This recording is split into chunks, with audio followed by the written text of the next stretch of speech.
man in question who'd married my ex-wife, she admitted she knew that he had had a history of firearms. What they didn't say was they had a history of AK-47s and .22mm rifles with silencers.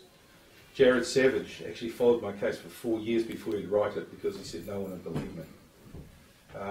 So that was in 2014. In 2015, July, I'd lost. I just would not accept any more the behaviour of bureaucrats, and that SIFs, New Zealand Police. I mean, I wrote over 7,000 documents. I eventually started protesting outside of the jurisdiction in New Zealand, because in the family court it's a secret court. So if you say anything about the family court, or you say anything about shonky, corrupt social workers or criminal police officers that are breaking their oaths, which, you know, just so you know, under the Police Regulations Act 2008, it says welfare and safety is the first consideration and paramount. Right? And then you find politicians, Paula Bennett, John Keyes, Anne Tolley, knew that my children were with international drug dealers. So I said, bugger you. So I went offshore and started protesting outside the New Zealand consulates in Asia. I did it in Vietnam, I did it. I couldn't protest in Thailand at the time because it was under military rule, but MPOP TV, which is the biggest TV station there, did an interview with me.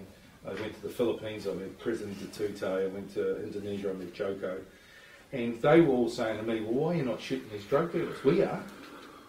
Now, I'm not saying that drug dealers should be shot, but the problem is if the government, which has happened in my case, is going to cooperate to put these people behind bars and use children, which happened in my case for 2.5 years, in breach of the United Nations Rights of Children, Article 31, then we have a criminal state organisation operating.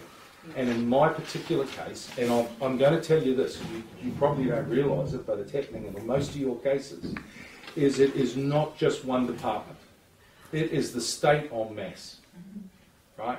So even though I started protesting outside consulates, I remember being pulled up by a judge who said, Mr. Evans, you know it's a secret, you know it's a court, you're not allowed to publish anything on the family court. And I said, well, Your Honour, it's on YouTube. Steve Smith happens to be a really good friend of mine. He put it up. Go and complain to him. By the way, it's outside the jurisdiction of New Zealand, and you've lost your jurisdiction less than 12 k's from here. So I'm sorry, but have a good crack at the government of Thailand, and the military who are helping me will probably tell you to sling your hook. And that is the level that you had to go to try and rescue your children. After 2.5 years, I actually hired an international rescue team. I've done through Military Academy, Thai narcotics, Thai military intelligence, Vietnamese, New Caledonia, and South African Defence Force people. And we tried to bring them into the country. And we were up against the Organised Financial Crime Agency of New Zealand, which was formed in 2008 under Judith Collins, which is a secret organisation to deal with transnational, international drug dealers, criminal gangs, which is a great idea, of course. But you cannot use the children in your operations. And that's what these lawless buggers do.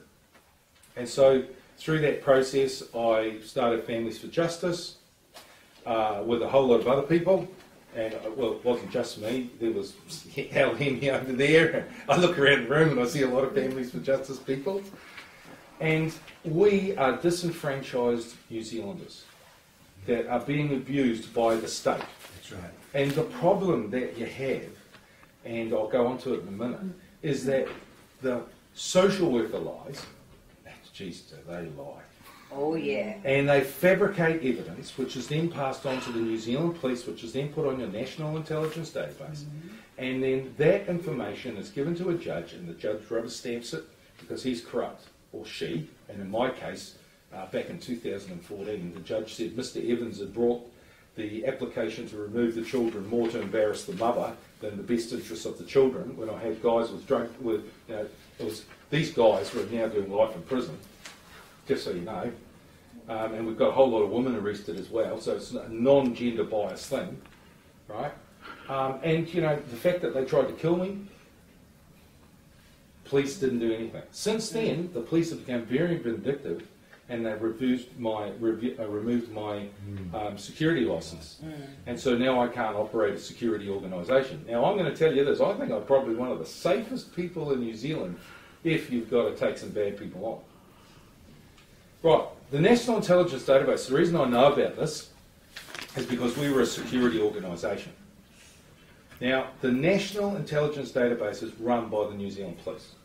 And don't think that every police officer out there is an honest police officer.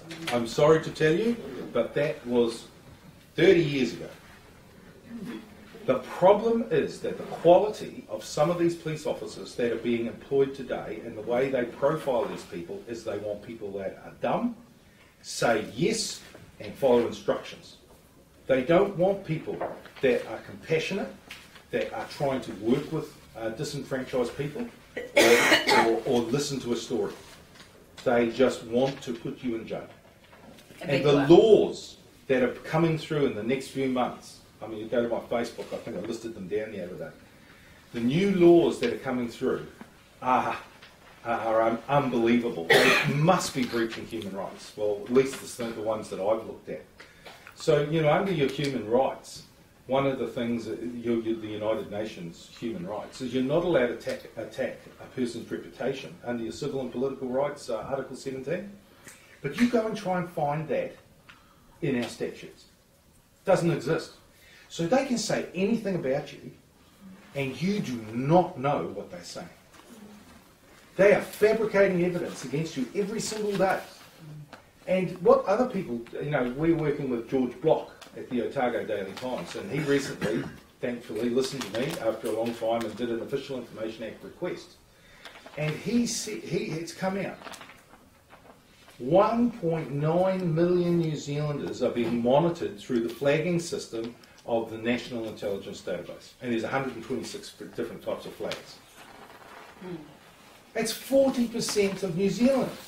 Now, I don't know about you, but I'd call that mass surveillance. You know, and come on, we're New Zealanders. I'm 56 years old, man. This is not the country I grew up in. No. Right? But then, in saying that, methamphetamine, you know, that wasn't, you know, when people were smoking dope, right? I'm not an advocate for dope either, but, you know, when people were smoking for dope, they loved the world, wanted to get lucky, and go to sleep. You get on meths, you want to kill people. That's right. Violence from methamphetamine is out of control. Yet, it's very clear that the New Zealand government didn't act on that. And it's one of the biggest problems we have with domestic violence is actually methamphetamine. I mean, we're the second highest consumer in the world per head of population. And alcohol. Yeah, and alcohol. So the problem you've got with the National Intelligence Database is there is a software program behind that. And if you go through your flagging system and they code it, etc., they will profile you. Now, in my case, they fabricated evidence and said that I had a gun. Well, I didn't. Didn't even have a license, right? But worse than that, they said that I had mental health issues. And that Mr. Evans was arrested, he was to be forensically mentally tested. Well, I was tested years later through the court, through a psychologist, Dr. Sarah Calvin. And she said that Mr. Evans is a very honest man, he can just be a little bit colourful with it. Well, you would be a little bit colourful when your reputation is being attacked and your children are at risk. Right? And of course, the court will sit there and see, oh, here's a man who's going to stand up to the system, we better knock him out, because we don't want men or women standing up to the system. And the thing is that we've then got the judges. Now, the judges are supposed to administer the law. Well, that is not happening in the family court. No. What you have to understand is that, and you only understand this when you start looking, most of the courts under the district court, right, so you've got the family court, you've got the private security licensing, you've got the car licensing people, all of that, they actually have a thing called 12A, which says hearsay is applicable and it's at the discretion of the judge. Well, a court is actually supposed to administer the law under the district court, under the High Court, and under the Supreme Court. That's actually how it's supposed to be. So you've got sheer lawlessness operating in these lower courts. So people can come along and say anything. A social worker can come along, for example, and say, mental health issues, family violence, no evidence, right? And the judge, like in my case, Judge Burns, turns around and says, even after the second drug bust, right, and 2.5 years later, which were the biggest suppliers of pea to the headhunters and the killer bees, I listen to the professionals. I do not listen to parents. So how are you ever going to get justice in our courts? You're not. So the problem that what we've discovered is it's an all-of-state approach. And then you take in the DHBs, you take in the schools, you take in all of those things. Your Bill of Rights are an absolute joke. I'm sorry to say, we do not have a serious Bill of Rights in New Zealand. No, we don't. We have more rights for a criminal than we do a victim. Yes. The New Zealand police will not allow me to be a victim or my children. And I've just been to the High Court trying to get counselling for my daughter, and it took 8.5 months for Justice Peters to make a decision. Now, Justice Peters is trouble. And the problem out there, folks, is we have to use Brooker versus New Zealand Police, Supreme Court of Appeal, which is a really serious court, to stand up to these individuals. They live in our communities. They are paid for by our taxpayers' money. That's right. And they're stealing our children. And they're stealing our children. And they're abusing our rights. Right. And the problem is that people get so damaged. And look, there are very few people here that can actually stand up after you've been through 6 years. I've been 6 years at it. The financial cost, the emotional cost, the damage is worse. I spoke to a woman once who worked for the Australian government in the army, and she used to kill people in Afghanistan. And she told me that she's now got PTSD because of the family court. She never got it killing people in Afghanistan, but she got it going through the New Zealand family court. And the thing is, the time it takes. It's, at the moment, a 3-year waiting list. So I guess the subject that people on the agenda wanted to approach here, and I mean, Philip Saleh is a prime example of sheer lawlessness by the state, both from judges. I mean, I've seen him arrested when he asked a judge what oath was he under. Right? These are people who are supposed to have ethics and integrity and high standards. And that's what they do to people who question them. And he's lost his home from a fake mortgage sale, and he's lost his daughter. And he's been fighting for 7 years. And that's just another guy that I happen to know. And listen, Families for Justice, there are women who have terrible stories out there. You know, and so we don't base anything we do on gender. The system is broken, folks. That's right. But it's not just broken, it's become lawless. Yeah, lawless. And that is basically your problem. You are up against a whole of government approach to trying to remove you from your children. Right. Now, we know from all the research that's been done, and I know that Elaine McIntosh has done some, is that even if there's a little bit of violence in a family, it's better for the children to stay with the family. Yeah. That's right. Now, I don't condone violence. I definitely don't, because I listened to a court case recently in the Manukau court of a guy who, it was 28, I think. They had 5 kids. His wife had just got out of the maternity ward 3 days earlier, and he beat her within an inch of her life. And I won't even go on to explain the physical things that happened to her. Man, was I so proud of that judge when he gave him 8 years. He deserved it. And he was on methamphetamine. And then he went on to say that he did it every 3 months in the whole duration of their relationship. Now, there are some bad men and there are some bad women. And that's really the problem. So don't let gender become an issue. It's a really big thing, because if they do that, if we do that, then the state will use that against us to divide us. The problem here, folks, is how the laws are being administered. And the next thing I just want to say is that we don't have democracy in New Zealand. No. What actually happens is that for 3 months they promise you the earth, you go and vote for them, and as soon as they're in, they do exactly what they want to do, and you've got no democracy for 3 years. That's right. Right? It's got to go. And the problem is that the politicians are total muppets. Right. I mean, I've dealt with them. I can't think of one. I've spoken to Chloe Cedric, I've spoken to Ron Marks, Doric Ball. I've spoken to so many of them. Andrew Little. There's a thing on my Facebook about a letter I wrote nearly a year ago about SIFs. They've done nothing, mate. The problem is the bureaucrats. They're the people running this country. And they're getting paid on your taxpayers' money to abuse you. That's right. And they're using all these systems to do it.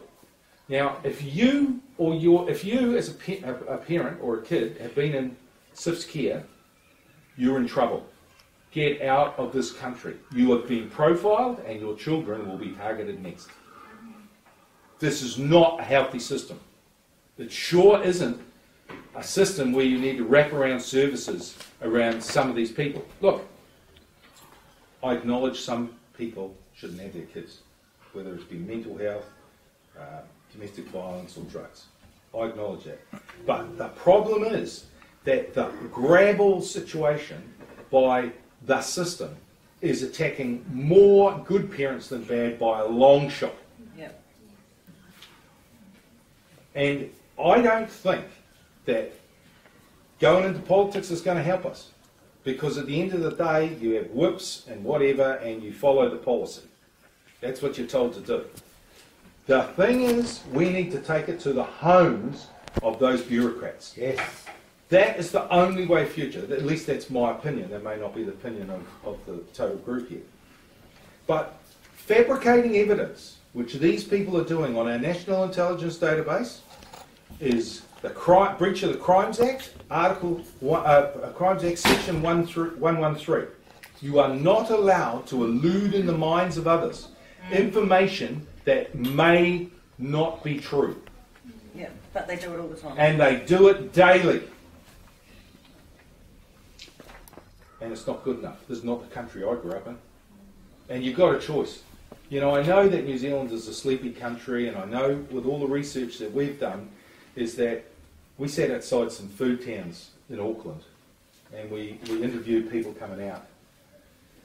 Those that have been through the system said it was broken. The lawlessness, the corruption, the perjury, all the same stuff. Those that hadn't thought they were doing a good job. The problem is that the people that have been through the system are so traumatised that they're too fearful to rise up in lawful rebellion. And we have a right under the Magna Carta, which is our one of our founding documents for our legislation in New Zealand, Article 61. It says we're entitled to rise up when we're being ruled unjustly.